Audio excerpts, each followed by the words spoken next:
La résilience, c'est l'art de naviguer dans les torrents.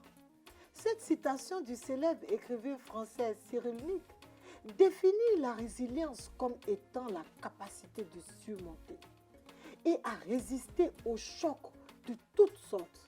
Selon lui, la résilience est le concept clé qui est fondamental pour tout leader qui veut aller loin. Bonjour à toutes, bonjour à tous.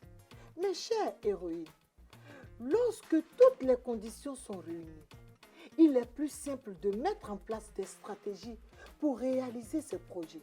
Cependant, dans la mise en œuvre de ces projets, il arrive que l'on se trouve dans une atmosphère rythmée d'incertitude, par la morosité et par l'angoisse permanente. Surmonter ces obstacles, c'est avoir de la résilience.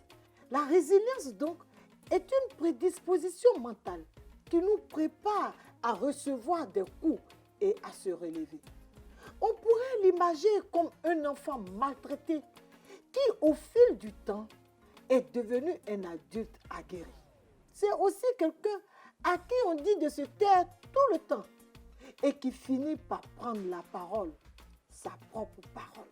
En un mot, chère héroïne, la résilience, c'est la renaissance après la souffrance.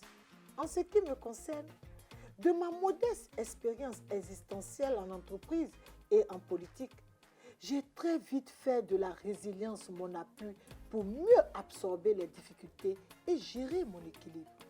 En entreprise, je pourrais citer plusieurs exemples, dont le dernier en date fut l'avènement du Covid-19.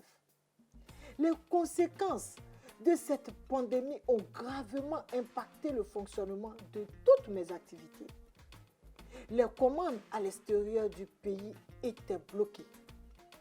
La pression des banques était pesante. Et le plus difficile était de fermer l'entreprise et de mettre tous les agents en chômage technique.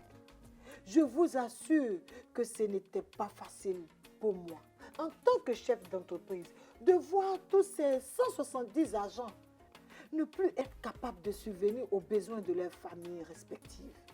J'ai dû recourir à un plan de financement à la banque pour assurer le paiement des salaires de mon personnel sur une période de 3 mois et en me portant garant pour tous les agents, ce qui les a aidés à passer sans risque cette période cruciale.